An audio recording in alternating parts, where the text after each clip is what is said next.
MKN tuber channel में आपका स्वागत है। आज का समय डिजिटल ट्रांजैक्शन का समय है। हम कई सारे ट्रांजैक्शन बिना बैंक ब्रांच में जाए कर लेते हैं। जैसे कि हम मोबाइल बैंकिंग से, इंटरनेट बैंकिंग से पैसे ट्रांसफ़र कर लेते हैं, या फिर UPI का इस्तेमाल हम करते हैं, ATM कार्ड का इस्तेमाल हम करते हैं, उससे हम ऑनलाइन शॉपिंग कर लेते हैं, फिर कार्ड स्वाइप कर लेते हैं। इस तरह के कई सारे ट्रांजेक्शन हम कर लेते हैं बिना बैंक ब्रांच में जाए। आजकल तो छोटे छोटे गांव में भी जो कियोस्क बैंकिंग के सेंटर बन चुके हैं, CSC सेंटर जो बन चुके हैं, वहाँ पर क्या होता है कि आपको अपना आधार कार्ड नंबर देना है, फिर अपना फिंगरप्रिंट देना है और आप पैसे निकाल सकते हैं।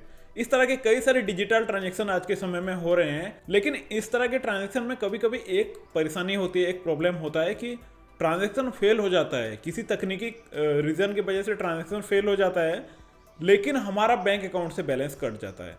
अब जब इस तरह की परेशानी होती है तो हमें ये पता नहीं चल पाता है कि अब हमें क्या करना चाहिए, और हम बैंक ब्रांच में जाते हैं। ज़्यादातर केस में हम यही करते हैं कि बैंक ब्रांच में जाते हैं और वहाँ पर बात करते हैं कि हमारे पैसे कट गए हैं, अब हमें रिफंड कैसे मिलेगा। वहाँ से हमें संतोषजनक उत्तर नहीं मिल पाता है, क्योंकि देखिए डिजिटल ट्रांजैक्शन होता है। एक एग्जांपल ले लेते हैं। मान लीजिए मैं अपना ATM कार्ड लेकर ATM में गया, वहां से मैंने पैसे निकालने का प्रयास किया, तो पैसा तो निकला नहीं, लेकिन मेरे बैंक अकाउंट से बैलेंस कट गया। तो ऐसी परिस्थिति में मैं दौड़ दौड़ के बैंक ब्रांच में जाता हूं और वहां पर बताता हूं कि मेरे साथ ये प्रॉब्लम हो गया है और आप थोड़ा CCTV चेक करें और मेरा पैसा रिफंड कर दें। लेकिन ऐसा होता नहीं है।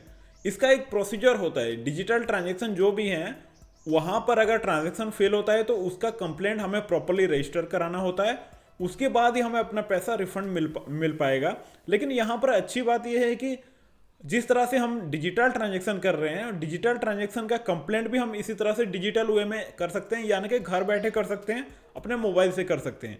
तो अगर आप SBI के कस्टमर हैं तो SBI के ऑफिशियल वेबसाइट पर जाकर वहाँ पर अपना जो डिजिटल ट्रांजैक्शन, फेल ट्रांजैक्शन का कंप्लेंट आप रजिस्टर करा सकते हैं, और नॉर्मली 7 डेज के अंदर आपका जो पैसा बैंक अकाउंट में रिफंड हो जाता है। तो चलिए SBI के ऑफिशियल वेबसाइट पर चलते हैं और इसका पूरा प्रोसीजर क्या है इसको देख लेते हैं।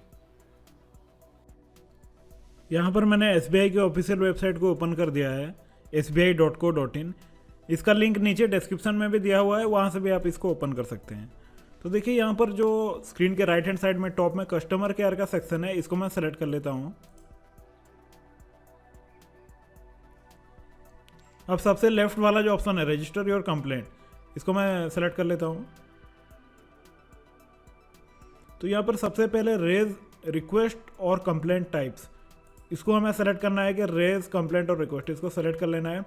उसके बाद नीचे कंप्लेंट का जो ऑप्शन है, उसके बाद यहाँ पर जैसे हम सेलेक्ट करेंगे तो बहुत सारे ऑप्शंस आ जाते हैं।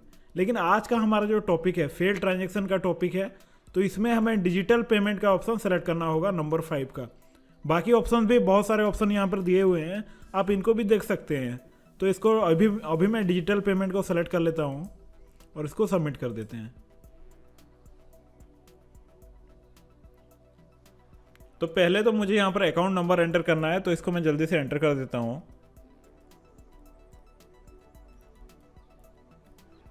फिर यहाँ पर जो दिया हुआ है WTBKZ, ये कैप्चा कोड यहाँ पर एंटर करना है। अब सेंड OTP को सेलेक्ट कर लेते हैं। ये जो आपका जो मोबाइल नंबर रजिस्टर्ड होगा अकाउंट के साथ और ईमेल आईडी रजिस्टर्ड है, अगर रजिस्टर्ड है, तो उन दोनों पर आपका OTP भेजा जाता है। तो यहाँ पर मैं OTP एंटर कर देता हूँ जल्दी से, और इसको वैलिडेट करना होगा।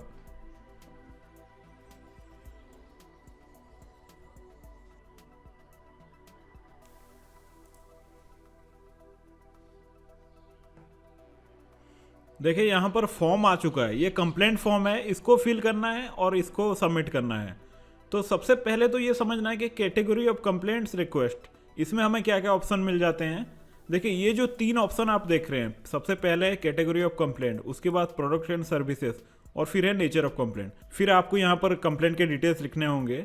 तो ये जो 3 आपको सेक्शन दिख रहे हैं, सबसे पहला वाला आप जैसा ही सिलेक्ट करेंगे, यहाँ पर सारे ऑप्शंस हैं, तो बाकी 2 ऑप्शन उसी हिसाब से, इस हिसाब से ये दोनों ऑप्शन चेंज हो जाते हैं। तो जैसे कि मैं यहाँ पर अगर इसको सेलेक्ट करता हूँ, तो यहाँ पर देखिए कैटेगरी ऑफ कंप्लेंट में आधार रिलेटेड जो है, APS है, उसके बाद ATM रिलेटेड है, योनो है, mobile banking, internet banking, UPI, सारे ऑप्शन यहाँ पर दिए हुए हैं। तो एक बार हम ATM रिलेटेड को सेलेक्ट करके देखते हैं। इसको मैं सेलेक्ट कर लेता हूँ।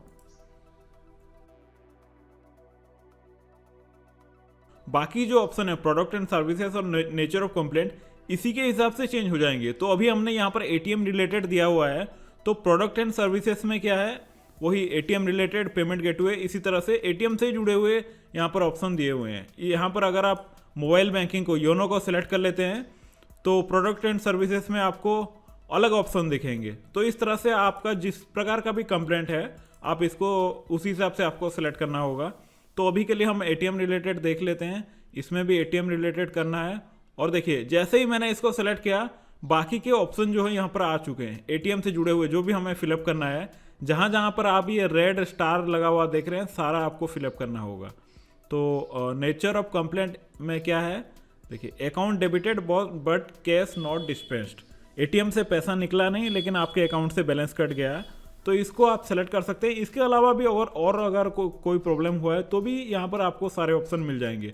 जैसे कि एक ऑप्शन ये है कि लेस एक्सेस अमाउंट डिस्पेंस्ड, यानी कि मान लीजिए आप 10,000 रुपये निकाल रहे थे लेकिन 5,000 रुपये मशीन से निकला और बाकी पैसा नहीं निकला, तो आप लेस अमाउंट डिस्पेंस्ड ऑप्शन के साथ जा सकते हैं। लेकिन अभी के लिए हम account debited but cash not dispensed इसको देख लेते हैं। उसके बाद डेबिट कार्ड नंबर, यहाँ पर आपको अपना एटीएम कार्ड का नंबर देना होगा, कितना अमाउंट का आप ट्रांजैक्शन करने वाले थे ये तो आप दे देंगे, ठीक है। उसके बाद लेकिन इसको आपको समझना होगा कि ट्रांजैक्शन आईडी यहाँ पर मांगा जा रहा है। ट्रांजैक्शन आईडी क्या है, ट्रांजैक्शन डेट क्या है, डिस्पेंस्ड अमाउंट क्या है, एटीएम आईडी क्या है। तो ये ट्रांजैक्शन आईडी, एटीएम आईडी, इतने सारे जो डिटेल मांगे जा रहे हैं ये सब आपको फिलअप करना होगा। तो ये सारे डिटेल्स आपको मिलेंगे कहाँ पर, जैसे कि ट्रांजैक्शन आईडी आपको कहाँ से मिलेगा, एटीएम आईडी आपको कहाँ से मिलेगा। तो इसके 3 ऑप्शन है, इसको एक बार आपको सही तरह से समझना होगा। पर जो भी डिटेल्स आपको मांगे जाएंगे, कोई भी कैटेगरी हो, तो वो डिटेल्स प्राप्त करने के लिए आपके पास 3 ऑप्शन है। सबसे पहला ऑप्शन तो है कि अगर आपके पास कोई ट्रांजैक्शन स्लिप है, जैसे कि एटीएम से आप पैसे निकालने के लिए गए थे, पैसा नहीं निकला और अकाउंट से बैलेंस कट गया, और वहाँ से अगर स्लिप निकला है तो उसमें आपको ये सारे डिटेल मिल जाएंगे कि ट्रांजैक्शन आईडी क्या था, एटीएम आईडी क्या था, ये सारे डिटेल आपको मिल जाएंगे। ये तो पहला ऑप्शन हो गया। ऑप्शन नंबर 2 है कि आपको एक एसएमएस मिलता है, जब भी आपके अकाउंट से बैलेंस कटता है तो आपको एक एसएमएस मिलता है, उसको आप देखेंगे तो उसमें भी सारे डिटेल दिए होते हैं। और ऑप्शन नंबर 3 है कि आप बैंक ब्रांच में जाकर वहाँ से ये सारे डिटेल ले सकते हैं। देखिए बैंक ब्रांच में जब आप जाएंगे तो एक बात आपको ध्यान रखना है कि वहाँ पर आपको कंप्लेंट नहीं करना है, आप ऑनलाइन कंप्लेंट करने वाले हैं, क्योंकि ये क्विक होता है। ऑनलाइन आप कंप्लेंट डाल देंगे तो बहुत जल्दी आपका सॉल्व हो जाता है और आपके पास एक रिकॉर्ड भी रहता है कि आपने कंप्लेंट किया हुआ था। तो बैंक ब्रांच में अगर आप जा रहे हैं तो वहाँ से आपको केवल डिटेल्स लेने हैं, रिक्वेस्ट करके डिटेल्स लेने हैं, वहाँ पर कंप्लेंट आपको सबमिट नहीं करना है। तो उसके बाद आप ये सारा कुछ फिलअप करके यहाँ पर सबमिट कर सकते हैं। अगर आपको इसमें फिर भी कोई कन्फ्यूजन हो रहा है, परेशानी हो रही है, कहाँ पर क्या फिलअप करना है आपको ठीक से समझ में नहीं आ रहा है, तो आप नीचे कमेंट्स में लिख सकते हैं। मैं पूरा प्रयास करूँगा कि आपके कमेंट्स का रिप्लाई दे सकूँ। उसके बाद सारा कुछ फिलअप करने के बाद आपको यहाँ पर सबमिट कर देना है। सबमिट करने के बाद आपको एक स्क्रीन देखने को मिलेगा जिससे आप कंफर्म हो सकते हैं कि आपका जो कंप्लेंट है सक्सेसफुली रजिस्टर्ड हो चुका है। और कंप्लेंट नंबर आपको कुछ ही घंटों के अंदर, नॉर्मली 4-5 घंटे के अंदर आपके मोबाइल पर एसएमएस के द्वारा भेज दिया जाता है कंप्लेंट नंबर। उसको आप ट्रैक करके भी देख सकते हैं। एक बार आपको कंप्लेंट नंबर मिल गया तो फिर आप उसको ट्रैक भी कर सकते हैं और पता कर सकते हैं कि आपका कंप्लेंट कहाँ तक पहुँचा है, उसका स्टेटस क्या है। और सबसे बड़ी बात है कि आपके पास प्रमाण भी रहता है कि आपने कंप्लेंट किया हुआ है, ताकि आपका कंप्लेंट अगर सॉल्व ना हो तो आगे के स्टेप्स भी आप फॉलो कर सकते हैं। आगे क्या करना है उस पर हमने फेल ट्रांजैक्शन रिफंड का पूरा प्लेलिस्ट बनाया हुआ है, उस प्लेलिस्ट को आप एक बार जरूर विजिट करें। और इस वीडियो को एक लाइक कर दीजिए। चैनल के साथ जुड़े रहने के लिए चैनल को अभी सब्सक्राइब कर दीजिए। अगर आपके मन में इससे रिलेटेड कोई भी सवाल है तो नीचे कमेंट्स में जरूर लिखें। मिलते हैं नेक्स्ट वीडियो में। धन्यवाद, नमस्कार।